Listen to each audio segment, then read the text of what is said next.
Bonjour à toutes et à tous, c'est Gaël, on se retrouve aujourd'hui pour une nouvelle vidéo, et vous savez très bien pourquoi on se retrouve aujourd'hui. Honnêtement, parmi les vidéos bilan de fin d'année, je pense que c'est celle que je préfère. Aujourd'hui on se retrouve évidemment pour le classement des Premium Live Events de la WWE. Pourquoi c'est celle que je préfère faire? Parce que déjà le système de classement j'aime beaucoup, hein, c'est tout simplement de hiérarchiser des choses, même si c'est très dur à faire. Je kiffe faire ça, honnêtement. Et en plus de ça, c'est ce qui nous permet de revenir sur le maximum de choses qui s'est passé dans l'année. On va revenir évidemment sur tous les Premium Live Events.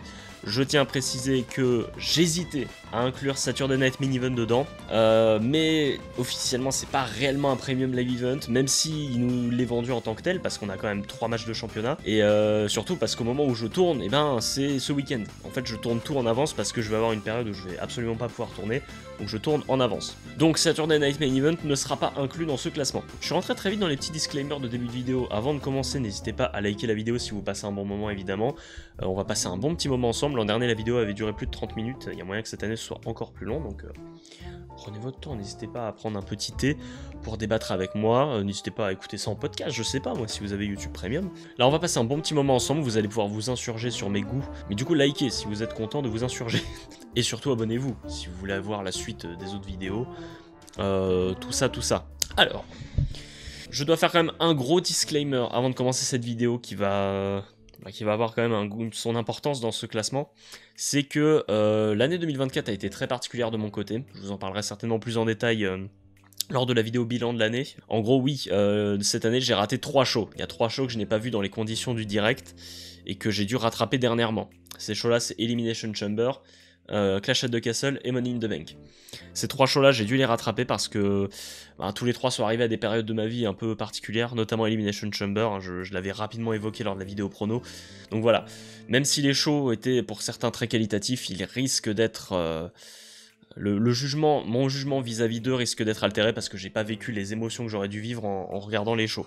Donc ne m'en voulez pas si les shows sont mal classés, je vous l'annonce tout de suite, on va très vite parler de ces shows-là par ailleurs. Et voilà, il faut que vous preniez ça en compte pour mon classement. Et autre truc à prendre en compte, c'est que c'était très dur de faire un classement, c'est en grande partie la représentation de mon opinion personnelle, de mon ressenti, mais j'ai essayé de prendre un peu les points de vue extérieurs pour vous dire, j'ai fait 3 classements différents, un classement avec des notes que j'avais données aux shows, un classement avec mon ressenti purement ressenti, et j'ai fait avec le classement de Cage Match, selon Cage Match quels sont les meilleurs shows. J'ai fait une moyenne des 3 classements pour essayer de m'orienter un petit peu, mais encore là, même là je suis pas 100% convaincu de mon truc. Donc écoute, on va voir comment ça nous mène. En fait, au final, ce qui est le plus intéressant, c'est quand même qu'on va débattre et reparler de tout ce qui s'est passé cette année. Donc au final, le classement, est-ce qu'on s'en foutrait pas un petit peu? Bon allez, on va se lancer dedans. Enfin, il serait quand même temps. Le classement des Premium Live Events de la WWE, c'est parti. Et on commence à la dernière place de ce classement. Je le dis maintenant, pour moi, il n'y a pas eu de gros désastre cette année à la WWE comme en 2023. Même si je trouve que si on prend la globalité, l'année 2023 pour moi, en termes catchesque et en termes de show, a été au-dessus de l'année 2024. Peut-être parce que la WWE c'est trop restreinte à sa formule 5 matchs par show. Et aussi le fait que les shows soient de plus en plus prévisibles. Ça n'a pas aidé, c'est sûr. Et le premier show dont je vais vous parler, c'est l'un des shows que j'ai malheureusement raté en début d'année, c'est Elimination Chamber. Et là, je sens que ça va pas faire plaisir aux gens parce que il me semble que c'est un show qui est plutôt apprécié. Mais déjà, niveau émotion, j'ai absolument rien ressenti en regardant ce show parce que j'ai regardé ça en novembre, il me semble, donc plusieurs mois après. En plus de ça, déjà le show de base était relativement prévisible. Et encore une fois, c'est arrivé à une période de ma vie absolument désastreuse. On va revenir sur la carte du coup. Et la carte était très légère, on n'avait que 4 matchs. Le show s'était ouvert avec l'Elimination Chamber féminin qui était très sympa. Là pour le coup, je l'avais vu dans les conditions plus ou moins du direct ce match. Enfin, je l'avais vu en différé, mais je l'avais vu dans la semaine, mais j'avais pas regardé la suite du show en fait. Et très très solide, j'avais énormément aimé la perf de Tiffany Stratton dans ce match, qui avait énormément brillé. Victoire de Becky Lynch à la fin, très légitime. Je vais en profiter pour reparler d'un truc, c'est que, il me semble, le week-end d'avant, en tout cas c'était cette semaine-là, il y avait eu la conférence de presse de WrestleMania où tous les catcheurs s'étaient retrouvés. Et il y a eu cette confrontation entre Becky Lynch et Rhea Ripley. Mais ça c'était avant qu'il y ait Elimination Chamber. Donc on nous faisait déjà comprendre que Becky Lynch allait gagner le match. J'ai trouvé un peu dommage qu'on n'ait pas tenté d'intégrer Bianca Belair à la conversation, tu vois. Parce que Bianca Belair, elle pourrait être tout aussi légitime d'aller challenger Rhea Ripley, tu vois. Mais non, elle a fait son petit speech avant pour dire ouais, WrestleMania, tout ça, trop cool.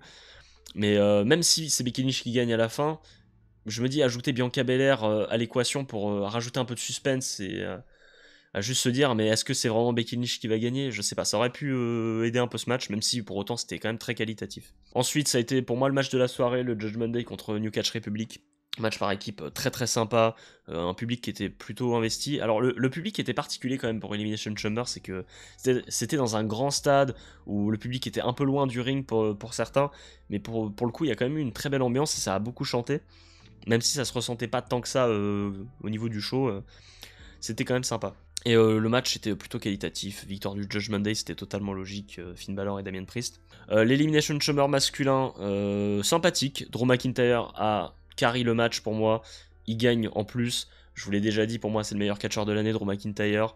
C'était amplement mérité, excellent match, il a eu une belle célébration. Alors je sais plus si c'était après ce match ou avant celui-là qu'il y avait eu aussi la conversation Grayson Waller, Austin Theory avec Cody Rhodes et Seth Rollins, je sais plus trop, bon, c'était un moment sympa, le public était content, Grayson Waller il était chez lui.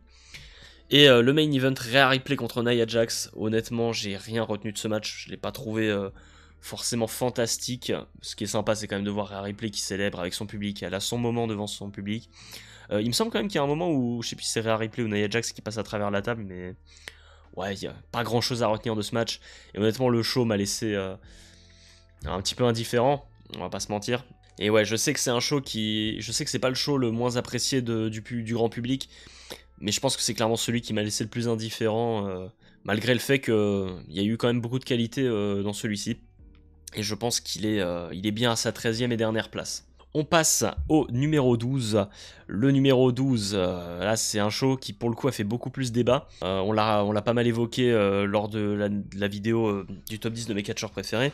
Je parle évidemment de Money in the Bank qui s'était déroulé à Vancouver, je crois, Toronto, c'était au Canada en tout cas. Là aussi c'est un show que j'ai regardé comme je vous l'ai dit en différé, je l'ai vu la semaine dernière au moment où je tourne, donc c'est tout frais dans mon esprit. Et je trouve qu'il y a eu du très bon dans ce show en fait. Le Money in the Bank masculin était vraiment bien. J'ai adoré Andrade et Carmelo Hayes, mes chouchous qui ont fait des dingueries. Il y a eu cette German suplex de Chad Gable avec l'échelle qui était très sympa. Aussi, il me semble, LA Knight qui met... ou alors Chad Gable, je sais plus, mais il y en a un qui prend un sale neckbreaker sur l'arête de l'échelle, ça c'était assez impressionnant. Et puis la victoire de McIntyre à la fin... bon, ça va faire débat un peu plus tard dans le show, certes, mais le match était excellent, je trouve. Sami Zayn Braun Breaker, c'était sympathique, mais ça m'a pas transcendé outre mesure, honnêtement. C'était très sympa quand même, avec la bonne ambiance du public, qui était content de voir son petit Sami Zayn, voilà. Ensuite, on a enchaîné avec Damien Priest contre Seth Rollins. Et quand je prends avec le recul de tout ce qui s'y est passé, je me dis que si ce match avait fait le main event, peut-être que le jugement aurait été, le jugement vis-à-vis du show aurait été un peu différent. Enfin, cela dit, c'est pas réellement le match là qui a posé problème, c'est comment ça a été amené et comment le finish a été amené avec ce cash-in de Drew McIntyre, pardon, qui est avorté par CM Punk. Ça a fait beaucoup débat que la mallette soit gâchée le soir même. Comme je l'ai dit, pour moi, je pense que c'était une semi-bonne idée. Je pense que ça aurait été peut-être mieux, et ça aurait été mieux reçu que CM Punk intervienne dans le ladder match pour que quelqu'un d'autre récupère la mallette et que Drew McIntyre perde. Là, c'est vrai que t'as gâché la mallette le soir même. Ouais, c'est pas forcément le meilleur des trucs. Mais ouais, je sais plus qui c'est qui disait ça, un autre youtubeur, mais je l'ai dit aussi du coup dans la dernière vidéo, c'est que ça permet aussi à la WWE de donner une chance à la mallette féminine, qui ne brillait pas tant que ça les années précédentes.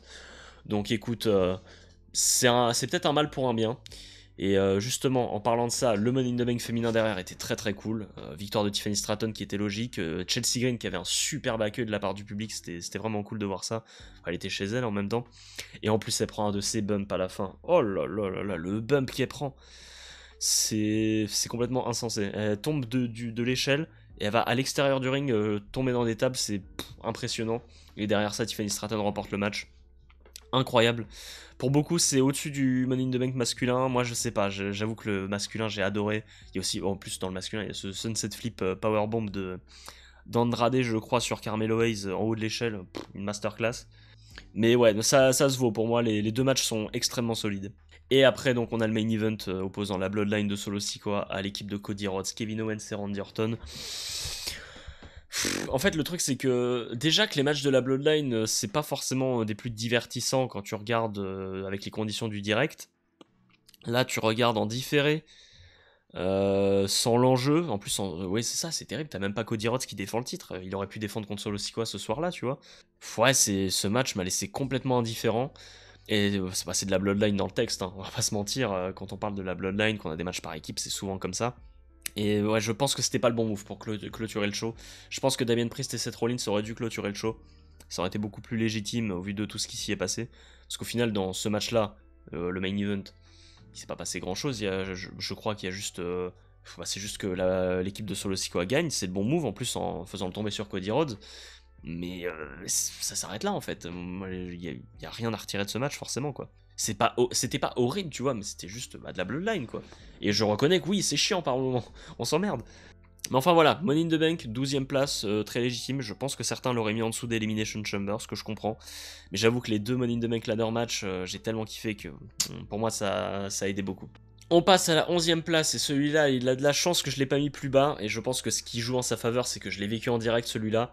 C'est l'un des shows les plus récents, on part en Arabie Saoudite, je parle de Crown Jewel, le fameux Crown Jewel. J'en ai marre des shows en Arabie Saoudite, je vous le dis déjà, mais bon, ça me saoule, j'en ai marre, on est là juste pour l'argent, et puis voilà quoi. Mais enfin bon, ce show, pour le coup c'est un show que j'ai vu en direct, et il m'a laissé indifférent. Et oui, celui-là m'a laissé pas mal indifférent. Déjà, il y a eu ces nouvelles ceintures qu'on nous a amenées, championnat de Crown Jewel, c'est vraiment juste histoire de dire qu'on fait un truc à Crown Jewel, quoi. Mais la ceinture, tout le monde l'oublie. Enfin, la bague, plutôt, on leur donne la bague. Personne s'en souviendra. Et ils essaient de nous rendre ça important, mais on s'en fout un petit peu en soi. Soit, la carte de ce show. L'opener, c'était la New Bloodline contre la OG Bloodline. Ce qui est critiquable dans tout ça, c'est que la réunion de la Bloodline OG a été très précipitée. Jey Uso, qui était catégorique, qui voulait pas retourner auprès de Roman Reigns, la semaine d'après, c'est bon, je suis avec vous. Ouais, c'était un peu précipité, je suis d'accord qu'on n'a pas ressenti les émotions qu'on aurait dû ressentir à ce moment-là. Le match était sympathique. Ce qui est très intéressant, c'est que Jey Uso rentre après Roman Reigns, confirmant définitivement son nouveau statut. Mais le match n'était pas forcément mauvais. Franchement, j'ai passé un très bon moment. Le public a répondu présent. Sami Zayn est venu faire un petit coucou et on a lancé un peu l'histoire, mais ça a été un peu rushé parce que derrière, très vite, on te fait préparer les Survivor Series. Mais pour autant, c'était un match qui était sympathique. On a eu le petit storytelling à la fin, c'était ok. Ensuite, le match, le 4-way féminin pour les championnats par équipe, qui était très sympa, très bien rythmé. Lash Legend et Jakara Jackson. Jakara, c'est comme ça Je dis peut-être une bêtise. Mais c'était sympa, c'était bien rythmé. Victoire logique de Bianca Belair et Jade Cargill. Ensuite, Seth Rollins contre Bronson Reed, pas énormément de choses à tirer de ce match, si ce n'est que c'était très sympa. Bronson Reed a brillé, Rollins sort vainqueur quand même. C'est logique au vu de ce qui se prépare pour lui, notamment avec CM Punk. Bronson Reed qui s'est retrouvé du côté de la Bloodline au Survivor Series, mais ça on va y revenir plus tard. C'était sympa, pas forcément grand chose à en retirer. Après, c'était le match pour le championnat féminin de Crown Jewel. Liv Morgan, Nia Jax, c'est pas mémorable. Pour autant, j'ai trouvé intéressant de voir que Liv Morgan était montrée combative et pas forcément à fuir le combat parce que Nia Jax elle est trop forte, je peux rien faire. Non, Liv Morgan a même dominé un petit peu le début du match, si je dis pas de bêtises, si je me rappelle bien. C'était sympathique, je trouve quand même, bien que complètement oubliable. Ensuite, on a eu le Orton Owens qui est devenu une bagarre dans le public. Pas grand chose à en retirer. Le pré-main event, c'est à la fois mon gros coup de cœur et ma grande déception de ce show. C'est LA Knight contre Andrade et Carmelo Hayes pour le championnat des États-Unis. Grand coup de cœur parce que le match était génial. C'est trois catcheurs que j'adore absolument, qui sont tous les trois dans mon top 15 de mes catcheurs préférés, je pense, top 20, dont deux qui sont dans le top 10 largement. Mais la grosse déception, c'est pourquoi vous donnez pas au moins 5 minutes de plus. Ça en méritait, mais ça méritait 20 minutes ce match. Tu mets 20 minutes de ça, moi je suis heureux à jamais. C'est trop dommage qu'on n'ait pas donné plus de temps. Et le main event, Cody Rhodes contre Gunther, c'était excellent. Rien à dire. Victoire de Cody Rhodes qui est très intéressante, je trouve, qui brise un peu un truc dans la confiance de Gunther parce qu'il perd sur Tu vois, Gunther, il est en train de porter sa sleeper et il perd justement en utilisant l'une de ses meilleures armes.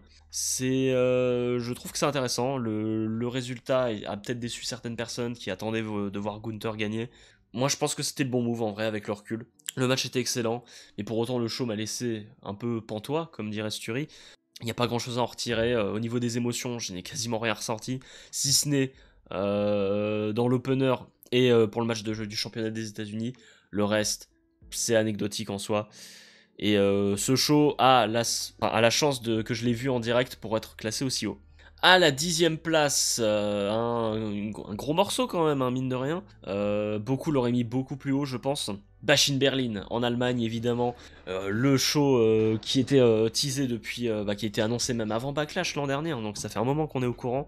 Et moi je m'attendais à peut-être un show un peu plus gros, un espèce de mini SummerSlam honnêtement. Je voyais les choses peut-être trop gros. On a eu seulement 5 matchs sur la carte comme la WWE nous a habitués.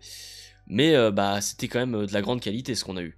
Kevin Owens, Cody Rhodes, potentiellement le match de la soirée, c'est à débattre avec le main event pour moi. On plante des graines sur un potentiel heel turn de Kevin Owens qui arrivera finalement. La victoire de Cody Rhodes, tout ça c'était vraiment très bien. Jade Cargill et Bianca Belair contre Unholy Union, c'est pas mémorable. Franchement, on oublie très vite. Elle récupère juste les ceintures et puis voilà quoi. Punk McIntyre, le strap match c'était solide, c'était très sympa, même si je pense que c'est le match que j'ai le moins aimé de la trilogie. C'était sympa, mais ouais, celui que j'ai le moins aimé. Ensuite, c'était le 2 contre 2 mixte Damien Priest et Rhea Ripley contre Dominic Mysterio et Liv Morgan. C'était très sympa ce match, très fun, très bien rythmé, pas trop long en plus. C'était le bon match à mettre avant le main event, je pense. Et le main event, évidemment, la revanche entre Gunther et Randy Orton. J'avais adoré leur match à King and Queen of the Ring. Et là, ils ont sorti un très grand match. Avec le recul, je pense que j'ai un peu moins aimé celui-là. Ce qui a vraiment fait la différence dans ce match, c'est un public qui a chanté pendant quasiment tout le match. Le public allemand était très solide, je le mettrais peut-être 3ème des publics cette année, derrière Clash at the Castle et Backlash. Mais en tout cas, pendant ce match, ils ont été hyper vocaux. Et je pense que j'ai quand même moins aimé parce que c'était peut-être trop long par rapport à King and Queen of the Ring. Mais franchement, ça conclut parfaitement ce show. 10ème place, ça paraît peut-être un peu dur pour Bash in Berlin, mais en même temps, c'est un show qui m'a pas laissé tant d'émotions que ça non plus, tu vois. J'ai juste regardé, j'ai kiffé les matchs. Mais pour autant, ouais, je suis ressorti en mode ok. Encore une fois, c'était un show prévisible, avec peu de matchs sur la carte. C'est un peu symptomatique de beaucoup d'autres shows.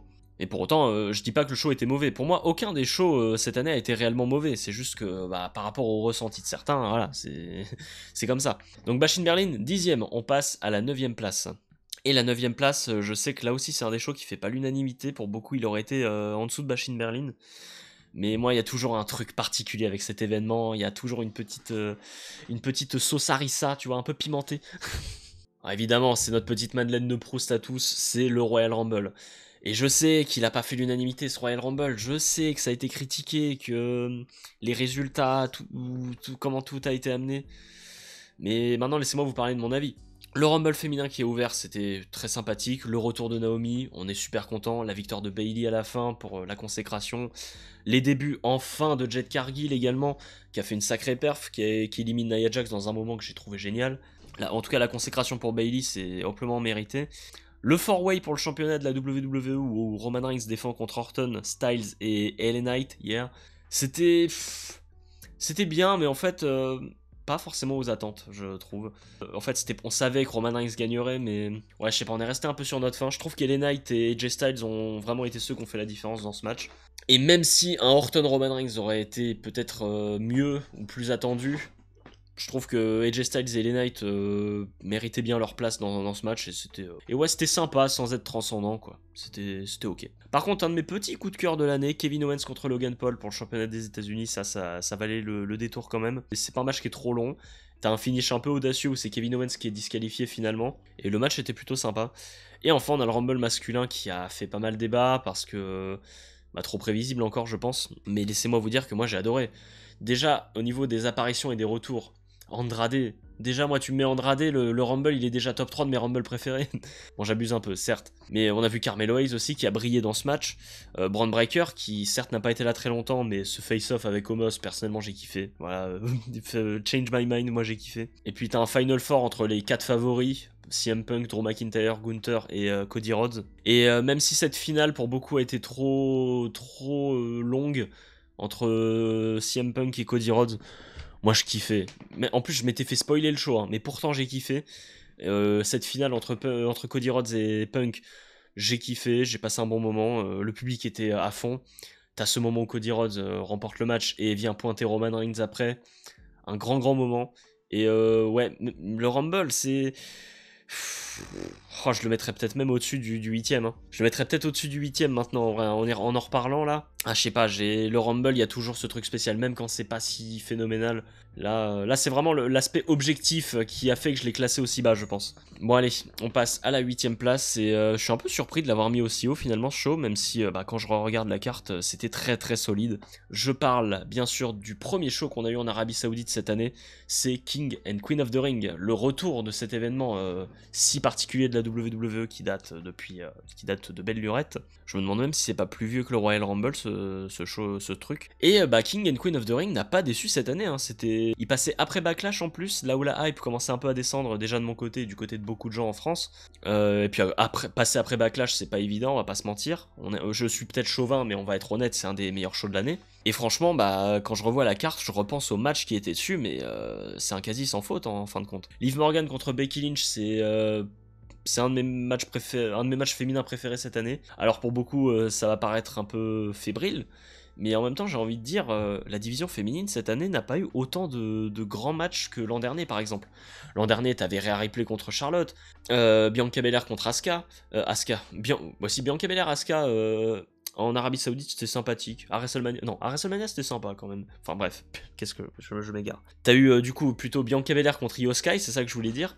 T'as eu Trish Stratus contre Becky Lynch à Payback, pardon, qui était vraiment très bien. T'as eu les triple menaces aussi à Fastlane et SummerSlam qui étaient cool. Là, cette année, il n'y a pas beaucoup de matchs qui m'ont transcendé dans la division féminine. Hein. Je vais être honnête, c'est fébrile. Mais Liv Morgan, Becky Lynch, j'ai beaucoup aimé. J'ai beaucoup aimé le repackaging de Liv Morgan qui était vraiment bien établi à ce moment-là, enfin qui s'est établi dans ce match.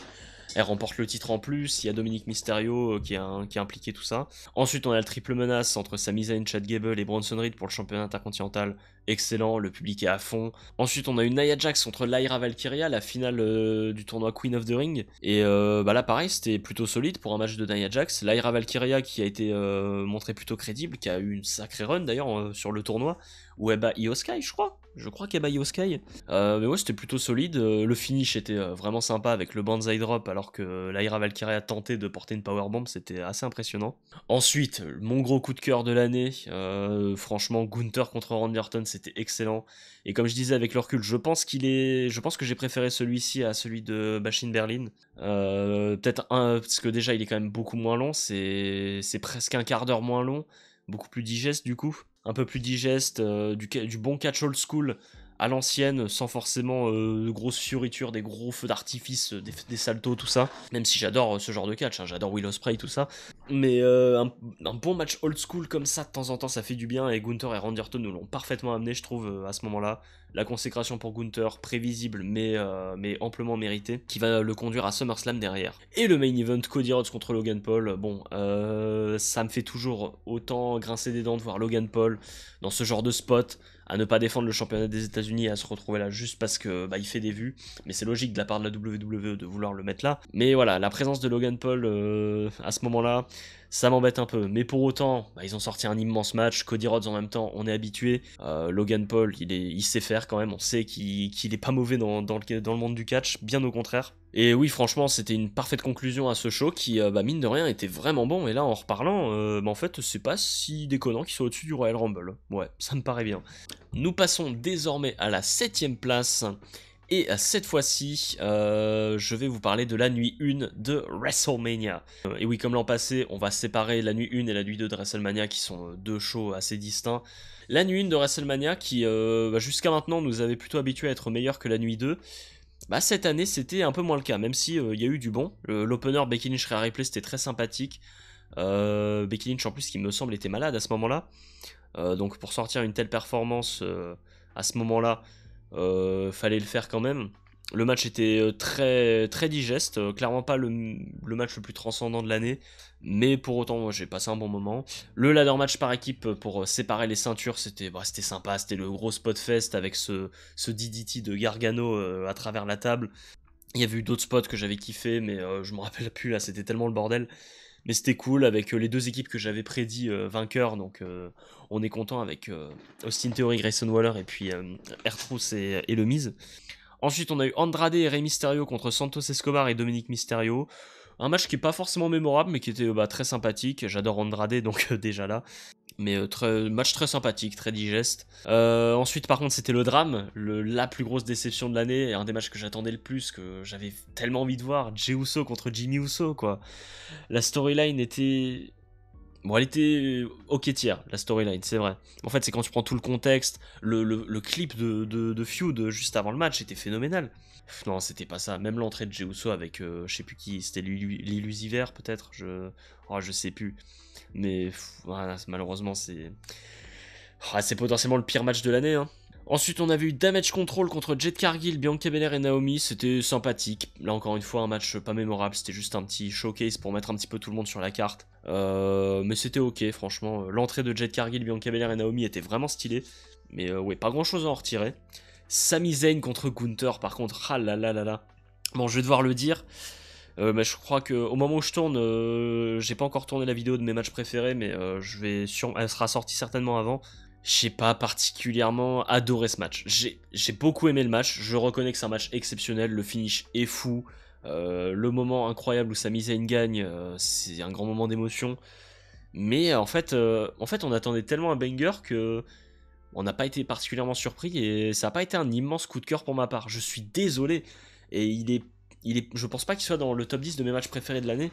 Et c'est terrible à dire. Pourtant, c'est un match de fou, je le reconnais, mais je sais pas, c'était pas un coup de cœur pour le coup.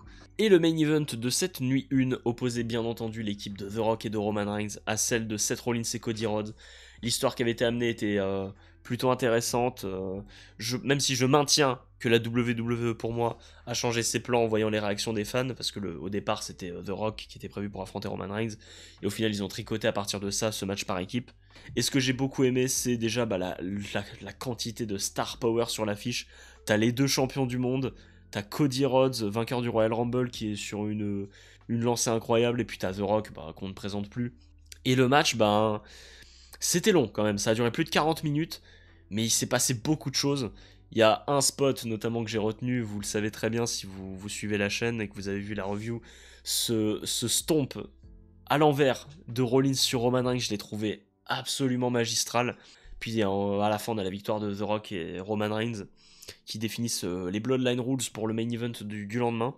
Ce qui m'a un peu déçu avec ce WrestleMania au global, et j'en ai déjà parlé dans la vidéo tier list des main events de WrestleMania, c'est que en fait Roman Reigns a été un peu éclipsé par The Rock dans toute cette histoire. Et écoute, c'est parce que The Rock a un charisme de fou, certes, il est excellent pour raconter les histoires.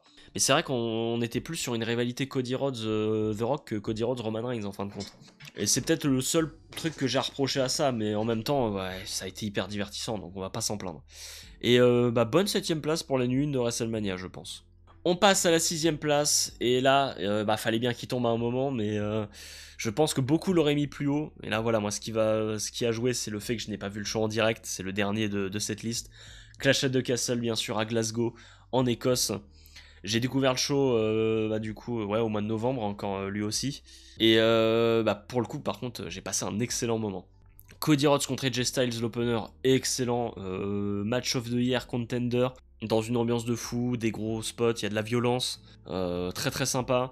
Unholy Union contre Jade Cargill et Bianca Belair contre Zoe Stark et Shayna Baszler, c'était sympathique. En plus, gros feel good moment, au moment où Isla Dawn et Alba Fire remportent le match, le public est en transe, c'est génial. Ensuite, Sami Zayn et Chad Gable, certainement mon match préféré pour le championnat intercontinental cette année. Et oui, je suis désolé, mais je le mets potentiellement au-dessus de Gunther et Sami Zayn à WrestleMania. Mais là, ce que j'ai kiffé, c'est déjà l'ambiance. Le public était clairement au-dessus de celui de WrestleMania nuit 1.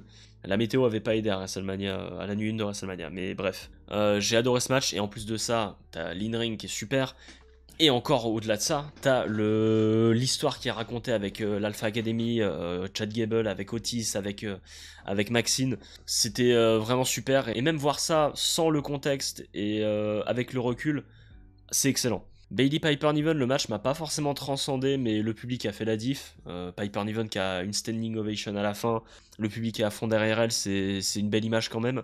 Mais voilà, le match m'a laissé un peu indifférent. Par contre, le main event, oh là là, Damian Priest contre Drew McIntyre. Moi qui pensais que Gunther contre Damian Priest serait mon match préféré de Damian Priest de l'année, j'avais pas encore vu Damian Priest contre Drew McIntyre. Putain, je m'en mêle les pinceaux. Ce match est une pépite. Alors oui, il y a peut-être ce moment où Damian Priest se coince le pied dans la corde qui vient peut-être un peu casser le rythme du match. Mais en vrai de vrai, déjà, on est content que Damian Priest se soit pas blessé à ce moment-là. Mais au-delà de ça, t'as une ambiance incroyable, le public qui est complètement contre Damian Priest. Et comme je le disais, l'entrée de Damian Priest, alors que tout le public est contre lui, que t'as Drew McIntyre qui a les yeux rivés sur la rampe, c'est l'entrée d'antagoniste de fou, j'ai adoré. Et le match derrière a complètement délivré, c'était génial, vraiment c'était génial. Et clairement de mes coups de cœur de l'année, ça aide beaucoup aussi à mon jugement de Clash at the Castle, même si en vrai au global la carte c'est un quasi sans faute, hein, encore une fois. L'opener est excellent, le main event est excellent, t'as un excellent match pour le championnat intercontinental, pardon, je me précipite un peu. Et les deux matchs féminins qui étaient plutôt solides avec un excellent public. Franchement, Clash at the Castle aurait pu être plus haut si je l'avais vu en direct, je suis vraiment désolé. Ah oui, bah en plus j'ai oublié, mais t'as CM Punk en plus qui intervient dans le main event, qui fait grosse réaction du public et forcément bah ça râle du côté de Glasgow, on voulait voir McIntyre remporter le titre. Et ouais, Clash at the Castle aurait certainement pu largement faire le top 5 si je l'avais vu en direct, je pense. À la 5ème place, celui-là aussi il va faire grincer des dents, je pense. On part du côté de... J'ai oublié où a eu lieu le show. Mais on est à Bad Blood, le retour du légendaire pay-per-view. Bad Blood qui nous avait offert une sacrée carte quand même. Mais pour autant, le public a été un peu mitigé sur ce show. Déjà, le gros point noir, c'est l'agencement des matchs. Alors autant la mid-card, ok, ça le fait. Mais opener et main event auraient dû switcher. Drew McIntyre contre CM Punk en opener, c'est à la fois scandaleux et en même temps, bah...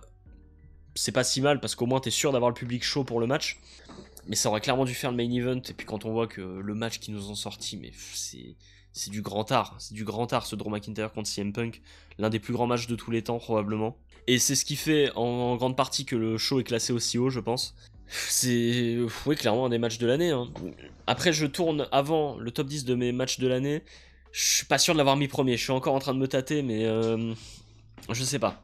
Ensuite, on a eu Nia Jax Bailey, la revanche de SummerSlam, c'était sympathique. Nia Jax avait tenté des trucs, elle avait porté un espèce de Riken Rana. C'était un peu bizarre, mais au moins elle tentait des trucs. Mais le match n'est pas resté hyper transcendant.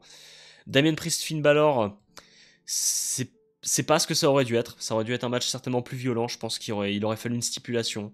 Je sais pas qui. Mais en fait, c'était juste un match contre face contre heel plutôt banal. Mais qui était très divertissant. Moi j'ai passé un très bon moment devant ce match. Damien Priest, Finn Balor, ils ont une très bonne chimie. C'était pas au niveau de leur match du côté des NXT en 2020, mais c'était solide. Ensuite, Rhea Ripley, Liv Morgan, un match qui est terriblement décrié parce que il y a eu ce finish complètement raté avec Raquel Rodriguez, l'arbitre qui est obligé de provoquer la disqualification parce qu'il est mal placé, il a vu toute la scène. Mais moi, j'avoue que j'ai bien aimé le match. J'ai bien aimé le match. Voir Dominique Mysterio dans la cage, ça m'a bien fait rire. J'ai été diverti. C'était le plus important. J'ai été diverti par ce match. C'était pas au niveau de SummerSlam, je suis d'accord. Mais moi, j'ai passé un bon moment quand même. Et bien sûr, ce main event, Roman Reigns et Cody Rhodes contre Solo Sikoa et Jacob Fatu. Le match en lui-même n'était pas phénoménal, mais quelle émotion déjà de revoir Roman Reigns catcher pour la première fois depuis WrestleMania. Grosse émotion à ce moment-là quand je le vois rentrer. Il se passe un truc dans mon corps, tu vois. Et bon, le match est pas forcément phénoménal, mais déjà le retour de Jimmy Uso, j'étais tellement content de revoir Jimmy Uso. Honnêtement, j'étais encore plus content de voir Jimmy Uso que The Rock à la fin. Je l'attendais le retour de Jimmy, hein, sincèrement. Puis grosse émotion quand il se retrouve avec Roman Reigns. C'est trop cool. Ce qui joue vraiment à la faveur de ce show, bon, c'est déjà l'opener, qui est l'un des meilleurs matchs de l'année, sans aucun doute. Mais en plus de ça, c'est les émotions que j'ai vécues. J'ai vécu des émotions de fou devant ce show. Et ça m'avait mis de bonne humeur pour la journée, tout ça. C'est un show, quand ça te fait ça, tu vois, ça fait plaisir quand même. Ouais, il y a un truc quand même qui se passe, et Bad Blood ça a été un petit coup de cœur cette année, même si je sais que c'est pas l'avis général, et figurez-vous que l'avis général, bah, je m'en fous un petit peu, même s'il m'a servi pour faire le classement, c'est vrai. On passe à la 4ème place de ce classement, et on part du côté du Canada, une nouvelle fois, pour les Survivor Series War Games. Alors, les séries, si on est purement objectif, il y a beaucoup de choses à redire, c'est vrai. Mais c'est vrai, on peut dire aussi culture de l'instant, le show est récent. Mais en vrai, à part l'opener qui m'a un peu déçu, le Wargames féminin qui m'a... Je sais pas, il y a beaucoup de moments où c'était pas forcément fluide. Ouais, le Wargames féminin m'a pas transcendé, si ce n'est voilà, ce fameux spot que j'ai call, le double moonsault du haut de la cage de Tiffany Stratton et Io Sky. Bon, Tiffany Stratton a plutôt fait une Swanton bomb, mais j'avais call que les deux sauteraient du haut de la cage en même temps. Donc j'étais content. Et c'est vrai que le match m'a laissé... ouais, j'étais un peu déçu par ce match. Autrement, le reste de la carte m'a beaucoup plu. Le LA Knight Shinsuke Nakamura, c'était très simple mais efficace. En plus de ça, on a la victoire de Nakamura que j'attendais absolument pas. J'avais envie d'y croire, mais en même temps, est-ce que vraiment on va donner le titre à Nakamura alors qu'LA Knight est on fire? Et oui, ils l'ont fait, et ça donne beaucoup de points aux series. Braun Breaker contre Ludwig Kaiser contre Sheamus, immense banger, génial ce match. On y a cru pour Sheamus, on y a cru, mais la WWE est tellement forte pour nous faire croire. Franchement, c'était très lourd. Damien Priest contre Gunther, c'était pas loin du niveau de SummerSlam, je trouve. Mais avec le recul, c'était peut-être légèrement en dessous. Mais je sais pas, il y avait une atmosphère un peu différente que j'ai beaucoup aimé pour ce match. Damien Priest qui a beaucoup brillé, Gunther évidemment égal à lui-même. L'intervention de Finn Balor à la fin qui vient coûter le match à Damien Priest. Ce match était vraiment très très sympa aussi. Et puis on a ce main event, le Wargames masculin, qui était en termes de cinéma, je le mets pas au niveau des Wargames 2022, parce que les Wargames 2022 c'était encore autre chose, mais je sais pas, l'association Roman Reigns CM Punk, tout ce qui a été teasé, ils s'entendaient pas trop, leur relation dans la cage, tout ça c'était hyper intéressant, j'ai beaucoup aimé, puis bah, évidemment revoir les Usos ensemble, Sami Zayn, tout ça, la Bloodline de Solo Sikoa en plus, Solo Sikoa qui nous refait le spot de Roman Reigns en 2022, tout ça, enfin bref, plein de choses à dire sur ces Wargames. Et franchement, c'est peut-être ce qui pèse le plus dans la balance, c'est ce Wargames masculin qui m'a fait vivre beaucoup d'émotions. Et bah franchement, ouais, les séries, c'est peut-être un peu bien payé. Je pense que Clash at the Castle aurait pu être au-dessus, encore une fois si je l'avais vu en direct. Mais voilà, que voulez-vous, c'est comme ça. Hein. On passe désormais au podium, je suis fatigué, vivement que j'aille manger après. Donc on passe au podium, et là on rentre sur là aussi un de mes coups de cœur de l'année. J'ai vécu des émotions de fou devant ce show, c'est SummerSlam évidemment. Je sais que beaucoup l'auraient mis plus bas, mais franchement, non, SummerSlam, il s'est passé trop de trucs. Liv Morgan contre Harry Ripley, c'était très très sympa, excellent opener je trouve. Braun Breaker, Sami Zayn, ça a été la déception, forcément, là ça a duré 5 minutes, jamais ça doit durer 5 minutes. En plus, pour que Braun Breaker prenne le titre comme ça, Sami Zayn qui perd le titre de manière un peu anonyme limite, alors qu'il a beaucoup donné cette année pour le championnat intercontinental. Un peu dommage ce match. LA Knight, Logan Paul, c'était génial. Victoire d'LA Knight en plus, on attendait que ça. Logan Paul qui nous fait un springboard moonsault à l'extérieur du ring, c'était incroyable. Ça, c'était très très sympa. Nia Jax Bayley, c'était, je dirais, peut-être un peu mieux qu'à Bad Blood, mais pour autant, c'est pas resté transcendant. Victoire de Nia Jax qui était méritée. Drew McIntyre contre CM Punk, le numéro 1, avec Seth Rollins en tant qu'arbitre spécial, c'était super sympa. Même si je trouve que le focus était majoritairement sur CM Punk et Seth Rollins, et que McIntyre a été un peu éclipsé par moments. Le match en lui-même était excellent, le storytelling était là. C'était une très bonne entrée en matière dans cette rivalité. Gunther Damien Priest, oh là là, c'était exceptionnel, c'était vraiment génial. Avec la victoire de Gunther à la fin, qui est enfin devient champion du monde. Grâce à l'intervention de Finn Balor, le gros oh my god moment avec le turn. J'ai vécu des grosses émotions devant ce match, meilleur match de SummerSlam pour moi. Et t'as ça juste avant le main event entre Cody Rhodes et Solo Sikoa, en Bloodline Rules là aussi. Et bah, c'est un match qui a pas fait l'unanimité, j'ai vu les avis des gens, et globalement on est très partagé. Et personnellement j'ai beaucoup aimé le match, je trouve qu'il y avait beaucoup de bonnes choses. Solo Sikoa, il s'est montré, Cody Rhodes égal à lui-même. Mais ouais, je pense que ce qui joue beaucoup en la faveur de ce match, c'est évidemment le retour de Roman Reigns. Mais les émotions que j'ai vécues au retour de Roman Reigns, c'était fou. J'avais envie de pleurer, limite, putain, j'étais tellement heureux. Et ça joue beaucoup en la faveur de SummerSlam aussi. Mais franchement, oui, ce SummerSlam, moi j'ai adoré. Et quand tu compares au SummerSlam de 2023, bon, tu pouvais difficilement faire moins bien, c'est sûr. Même s'il y a eu du bon quand même l'an dernier, c'est vrai, mais par rapport à celui de 2024, ouais, tu compares pas le karting et la F1. On passe à la deuxième place, et là ça a été dur de faire un choix, je vous avoue. Ça a été très très très dur, mais il a fallu un petit peu d'objectivité quand même dans tout ça, et je suis obligé de mettre Backlash France en deuxième place. J'étais pas loin de le mettre premier, honnêtement. Parce que peut-être que les matchs en eux-mêmes, en termes de qualité, c'était juste ok tiers pour certains. Mais le public, les émotions, on a fait un live react. Le live react de Backlash, c'était phénoménal. On a passé une soirée de fou ensemble, pour ceux qui s'en rappellent. En plus, la rediffusion a été extrêmement vue. Merci beaucoup à tous. Non, les émotions que j'ai vécues devant Backlash France, c'est inégalable. Il y a ce petit amertume du fait de ne pas avoir pu être là. Mais en même temps, je me suis dit à ce moment-là, mais juste profite du show, quoi. Ça va revenir. Le public est tellement chaud qu'ils peuvent pas ne pas revenir. Et la carte, du coup, Kevin Owens et Randy Orton contre la Bloodline, c'était super. Le Street Fight, oh là là, c'était génial. Le public était trop content. Les débuts du GOAT Tonga Loa en plus, ça lançait parfaitement le show. Le triple menace Naomi Bailey, Tiffany Stratton, c'était excellent. Avec les chants, bien sûr, du public qui ont rythmé tout ça. Damian Priest, Jey Uso, excellent. Un de mes coups de cœur de l'année aussi. Même si je pense que je vais devoir faire une croix sur ce match pour mon top 10 de mes matchs de l'année. Parce que si on est purement objectif, c'était pas non plus une grande dinguerie. Mais t'as ce match de fou, t'as l'entrée de Jey Uso qui est absolument légendaire. Bianca Belair et Jade Cargill contre les Kabuki Warriors. In-ring, c'est pas fantastique, mais le public rend le match tellement fun. Et franchement, pour le coup, c'est un des rares matchs pour le championnat par équipe féminin que je vais vous recommander de voir. Sincèrement, c'est la première fois que j'étais vraiment investi dans ce match. Enfin, dans ce championnat plutôt. Et ouais, le public a fait la différence. Et que dire de ce main event en apothéose entre Cody Rhodes et Jay Styles, quoi. Enfin, je sais pas quoi dire, quoi. Ce Cody Cutter, à la fin, c'est, je pense, quand même au-dessus du match de Clash at the Castle, même si Clash at the Castle était terriblement solide.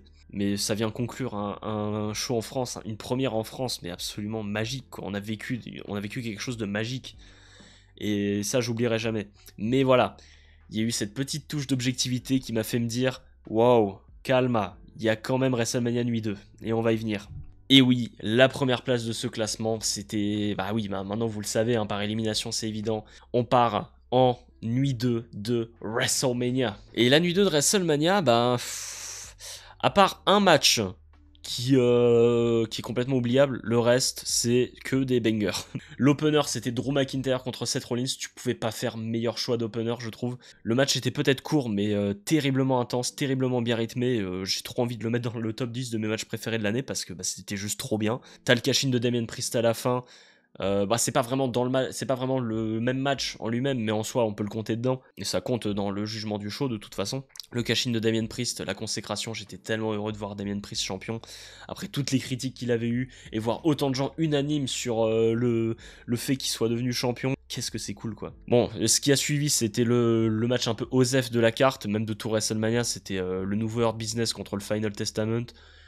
Ouais, c'est un peu oubliable, il y a eu des petits spots sympas avec les tables, les chaises, tout ça, mais bon, pas grand chose à redire. Et les Knights contre AJ Styles, c'était terriblement bien. Seul problème avec ce match, je vais me répéter encore une fois, mais bon, de toute façon c'est le bilan de l'année, donc on va forcément en reparler.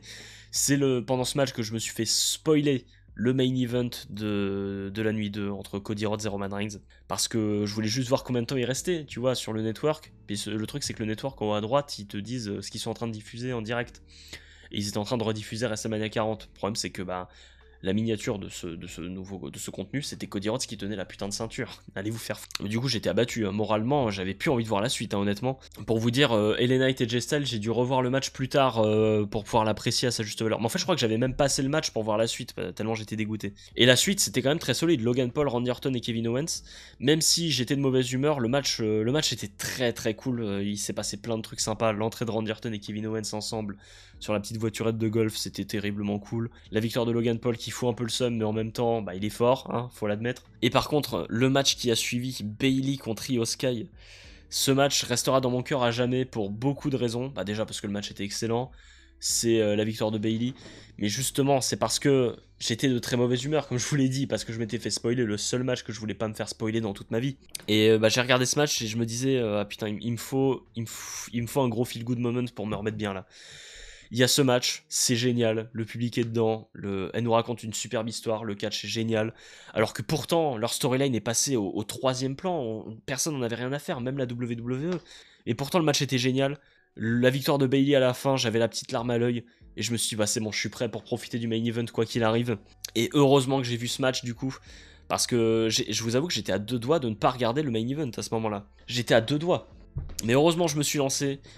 Et Cody Rhodes, Roman Reigns, quoi, c'est... T'as les 20 premières minutes à peu près où il n'y a pas d'intervention, c'est juste du pur catch et c'est excellent, c'est un putain de sans faute. Déjà à WrestleMania 39 c'était excellent, à WrestleMania 40 ils nous refont la même.